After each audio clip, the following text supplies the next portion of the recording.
So Moses and Aaron went to Pharaoh and did just as the Lord commanded. Aaron threw his staff down in front of Pharaoh and his officials, and it became a snake. Pharaoh then summoned wise men and sorcerers, and the Egyptian magicians also did the same things by their secret arts. Each one threw down his staff, and it became a snake. But Aaron's staff swallowed up their staffs. Yet Pharaoh's heart became hard, and he would not listen to them, just as the Lord had said. So here we go. Here comes the Pharaoh with humanistic false teachings, false beliefs, and attempting to do the same thing and, according to the word, successfully doing something similar. However, God is to be honored, and you will be humbled before him. And so, as we can see, as we just read, the snake that from Aaron's staff that he threw down swallowed up the other snakes. Because God is not to be played with, nor is he to be made fun of or toyed with. He's not a genie in the bottle. That's another thing that I had mentioned in the previous podcast, previous reading. And so here we have Moses throwing down the staff.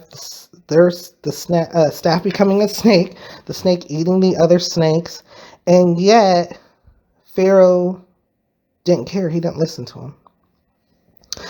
The plague of blood. Then the Lord said to Moses, Pharaoh's heart is unyielding. He refuses to let the people go. Go to Pharaoh in the morning as he goes out to the water. Wait on the bank of the Nile to meet him, and take in your hand the staff that was changed into a snake. Then say to him, the Lord, the God of the Hebrews, has sent me to say to you, let my people go, so that they may worship me in the desert. But until now you have not listened. This is what the Lord says. By this you will know that I am the Lord. With the staff that is in my hand I will strike the water of the Nile, and it will be changed into blood. The fish in the Nile will die, and the river will stink. The Egyptians will not be able to drink its water.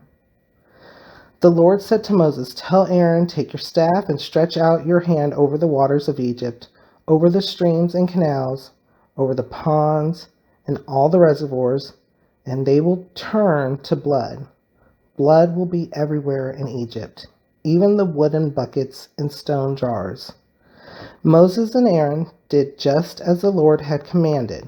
He raised his staff in the presence of Pharaoh and his officials and struck the water of the Nile, and all the water was changed into blood. The fish in the Nile died, and the river smelled so bad that the Egyptians could not drink its water. Blood was everywhere in Egypt. But the Egyptian magicians did the same things by their secret arts, and Pharaoh's heart became hard.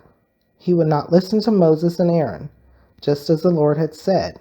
Instead, he turned and went into his palace, and did not take even this to heart. And all the Egyptians dug along the Nile to get drinking water, because they could not drink the water of the river.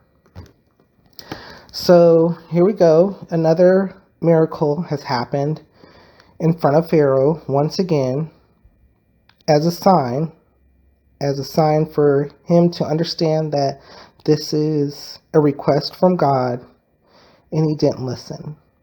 Instead, he brought in his Egyptian magicians, and they performed a similar feat. And so, with that being said, with them, it could have been anything. It could have been a trick.